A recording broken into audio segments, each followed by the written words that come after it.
doen ons wanneer ons in 'n storm is? Lees vir jou Lukas hoofstuk 8 vers 22 tot 25. Op 'n sekere dag het Jesus en sy disippels in 'n boot geklim en hy het vir hulle gesê, kom ons gaan na die oorkant van die meer. En hulle het uitgevaar. Tydens die vaart het hy aan die slaap geraak.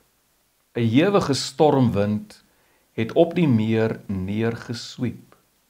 Die boot het vol water begin word en hulle was in lewensgevaar. Hulle het Jesus gaan wakker maak en uitgeroep, Meester, Meester, ons vergaan. Hy het opgestaan en die wind en die stormsee bestraf. Dit het bedaar en alles het kalm geword. Toe sê hy vir hulle, waar is julle geloof? Hulle was met ontzag vervul en verwonderd en het vir mekaar gesê, wie is hy tog, dat die winde en die water bestraf en hulle hom gehoorsaam. Ons het uit Lukas hoofstuk 8 gelees, heel eerste vers, lees ons dat Jesus van een dorp en stad na die ander beweeg het, gereis het. En wat doen hy? Hy verkondig die evangelie van die koninkryk van God.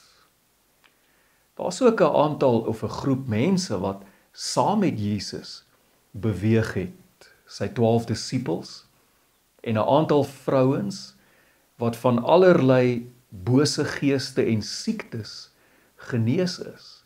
3 van hierdie vrouens se name word vir ons genoem. Maria Magdalena, uit wie Jesus 7 duiwels gedryf het. Asook Johanna, sy was 'n bestuurder gewees van koning Herodes Antipas. En dan ook Susanna. En uit hierdie dorpe en stede wat Jesus besoek het, het mense na hom toe gestroom. En uiteindelik was daar 'n groot skare wat rondom Jesus saam gedrom het. Dit was waarskynlik reg langs die see by die dorpie Kapernaum. Nou Kapernaum was nie 'n baie groot dorp nie, so plus minus 1000 tot 1500 inwoners, maar het was 'n belangrike dorp omdat die Via Maris, die weg van die see, 'n handelsroete wat Egipte in die weste verbind het met Mesopotamië in die ooste, deur hierdie dorp geloop het. So jy kan maar net dink dat Kapernaum 'n besige dorp was. En dit was ook die basis van waar Jesus gewerk het. En reg langs die see, by hierdie dorp, Kapernaum, leer Jesus die skares en vertel hy van sy gelykenisse. En op 'n dag het Jesus saam met sy disippels in 'n boot geklim. In 1986 het hulle 'n baie goed bewaarde eerste eeuse Galileese vissersboot ontdek. En hulle het dit sommer dadelik die Jesusboot genoem, want dit is die tipiese boot waarin Jesus en sy disippels sou vaar. Die boot is so plus minus 8 meter lank, 2,5 meter breed, bietjie meer as 'n meter diep en 'n maksimum van 15 mense kon in so 'n boot klim. En so vaar Jesus en sy 12 disippels 13 kilometer in 'n suidoostelike rigting af op die see van Galilea na die land van die Geraseners. Nou die see van Galilea was of is eintlik nie veel meer as net 'n groot binnelandse varswater meer nie. En wat ons vandag weet van hierdie meer, stem 100% ooreen met wat ons hier in ons skrifgedeelte lees oor hierdie meer. Selfs vandag nog, met ons moderne tegnologie, waarmee ons weerpatrone kan volg en voorspel, kan 'n storm op hierdie meer, die see van Galilea, jou tot vandag toe nog heeltemal onkant betrap. So dit het baie te doen met die ligging van die see, as ook die diepte van hierdie meer. Die see van Galilea lê in 'n kom, so plus minus 200 meter onder seespieël, tussen heuwels, waarvan die Golan hoogtes deel is. En uit hierdie hoogtes sweep koue, droë lug neer op die meer en bots met die warm, vogtige lug wat op die meer lê. En dit veroorsaak stormwinde van tot 80 km/h en sterker. En omdat die meer nie baie diep is nie, gemiddeld 24-25 meter diep is, en daarom nie baie energie kan absorbeer nie, bou golwe van tot 2 meter, dis hoër as wat ek is, selfs tot 3 meter hoog, baie vinnig in so 'n storm. So lewensgevaarlike storms kan onverwags, skielik, op die see van Galilea losbreek. En dit is vandag nog steeds so. So wat ons vandag weet van die see van Galilea, en wat ons weet van die bote wat hulle in daardie tyd gebruik het, stem 100% ooreen met dit wat ons hier in ons skrifgedeelte lees. Wat vir my sê dat ons nie hier te doen het met 'n mite of maar net 'n storie nie. Dat ons met die waarheid te doen het. En so vaar Jesus en sy disippels af in die lengte van die see, vaar hulle af suidoostelike rigting na die land van die Geraseners. En daar sou Jesus te doen kry met 'n man wat met 'n legioen demone besete is. 'n uiters onstuimige man wat die klere van sy lyf afskeur en wat boeie kon losruk. Maar voor Jesus by hierdie onstuimige man kon kom, moes hy en sy disippels eers deur 'n onstuimige storm op die see van Galilea. Om van land af na water toe te gaan, is om van stabiliteit af te beweeg na onstabiliteit. Dis een ding om met al twee jou voete op vaste grond te staan. Dis iets heeltemal anders wanneer die heen en weer gewiegery op die golwe van die see jou begin seesiek maak. Luister mooi. Die storms van die lewe tref ons gewoonlik wanneer ons alreeds in 'n posisie van onstabiliteit is. Jy is swak, jy is siek, jy is moeg, jy het nie geld nie, jy het nie beheer nie, jy het geen vastigheid nie. Ek sê weer, die storms van die lewe tref ons gewoonlik wanneer ons in 'n posisie van onstabiliteit is. Jy's reeds van balans af. Jy het reeds nie lekker vasdraplek en vastigheid onder jou nie. Hoe sal jy weet dat jy in 'n storm is? Eerstens, hierdie storm het Jesus se disippels, alhoewel sommige van hulle gesoute vissermanne was, het hierdie storm hulle onverwags getref. Die storms van die lewe, my vriend, gee nie vir jou waarskuwing nie. Hulle stuur nie vir jou 'n nota 2 maande vooruit om vir jou te sê die storm is op pad nie. Die storms van die lewe kom onverwags, skielik, en kan jou heeltemal onkant betrap. Tweedens, hierdie storm was erg. Ons lees in ons skrifgedeelte dat 'n hewige stormwind het neergesweep op die meer. 'n Erge stormwind het neergesweep op die meer. Die storms van die lewe is erg. Derdens, die disippels het bang geword.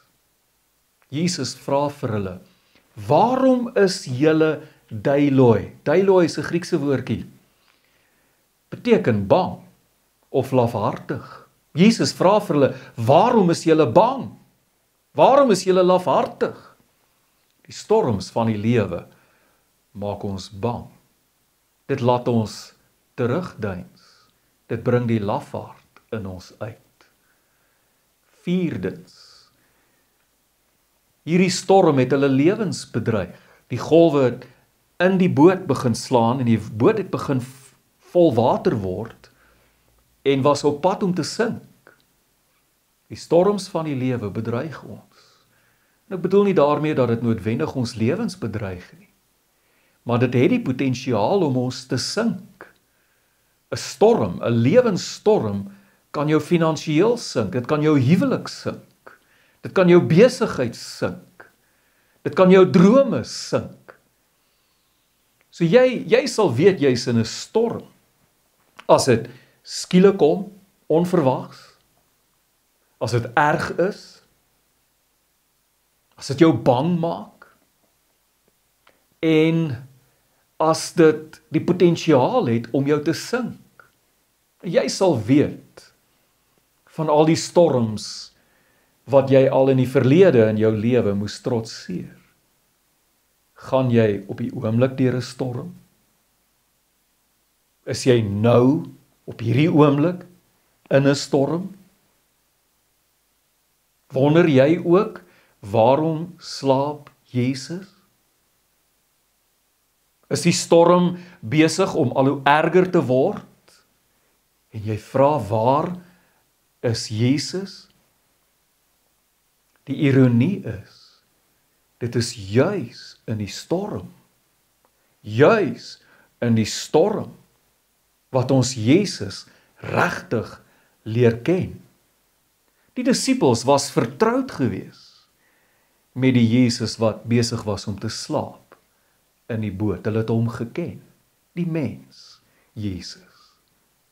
Hulle het gehoor hoe dat hy die skares leer met gesag, nie soos die fariseërs en die skrifgeleerdes nie, maar met koninklike gesag. Hulle het gesien hoe Jesus duiwels uitdryf, siekes gesond maak, met koninklike gesag en mag. Hom het hulle geken, die mens Jesus, en hulle het geglo in die mens Jesus, 'n menslike Messias. Maar het hulle Jesus regtig geken? Het hulle regtig geweet wie hy is? 2 keer in ons skrifgedeelte lees ons dat die disippels bang word. Die eerste keer is toe die storm hulle lewens bedreig. En hulle maak Jesus wakker. Hulle is so bang. En hulle maak Jesus wakker. Hy staan op. En hy bestraf die wind en die see. Onmiddellik gaan lê die wind en die see word spieelglad van kalmte. En toe word hulle vir 'n tweede keer bang. Vers 25 lees ons, hulle was met ontzag vervul en het vir mekaar gesê, wie is hy tog? Let op hierdie woord ontzag. Hulle was met ontzag vervul. Die Griekse woordjie is phobethentes. Luister mooi na die woord, phobethentes. Die kern van die woord is phobos, waar ons woord fobie vandaan kom, vrees. Die disippels was vervul met vrees en het vir mekaar gesê, wie kan hy tog wees? Wie is hy tog? Ons kry verskillende fobies. Een van die fobies wat ons kry is xenofobia. Xenofobia, jy spel dit met 'n X. Wat is xenofobia? Dis die vrees vir vreemdelinge. Die Jesus wat in die boot gelê en slaap, het daardie Jesus het die disippels geken. Hulle was vertroud met die mens Jesus. Maar hierdie Jesus, hierdie een na wie die wind en die see luister, die wind en die see hom gehoorsaam, wie is hy? Hom ken ons nie. Hy is vir ons 'n vreemdeling. En dit het hulle bang gemaak.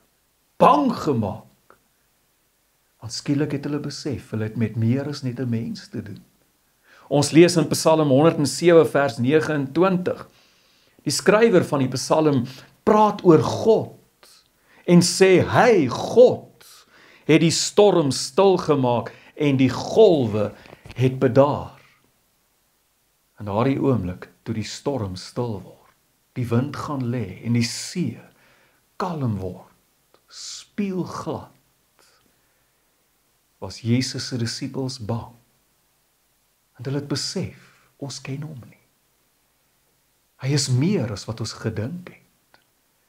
Hy is meer as net die mens Jesus. In hom het ons met God te doen. En dit, my vriend, behoort jou en my ook te vul met vrees. Ek het 'n kleintjie dood in films wat probeer om Jesus uit te beeld.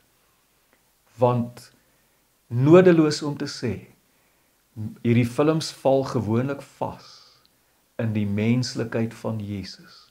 Hulle kan nooit regtig die menslikheid van Jesus te bowe kom nie, om vir ons hierdie dimensie van Jesus, sy goddelikheid, uit te beeld nie. Jy moet weet, dat ons in Jesus met meer te doen het as net 'n mens.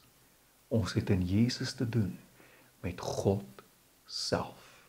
2 keer bestraf Jesus in ons skrifgedeelte. Die eerste keer bestraf hy die storm. Die tweede keer bestraf hy sy disippels. Waar is julle geloof?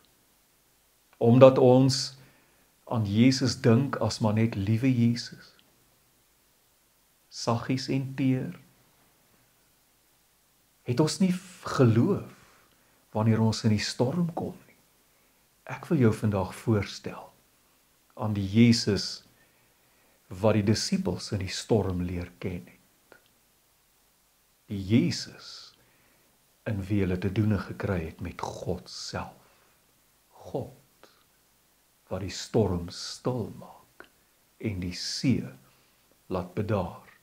En as hy vandag saam met jou in die boot is, jy bely, jy's 'n gelowige, jy glo in Jesus, al voel dit vir jou, hy's besig om te slaap, is hy by jou in die boot. En as hy by jou in die boot is, het jy met meer te doen as net 'n mens. Jy het met God self te doen. En daarom kom hierdie woord vandag ook na jou en na my, as 'n bestrawing. Waar is jou geloof? Weet jy nie, as hy saam met jou in die boot is, kan die storm jou niks doen nie. Amen.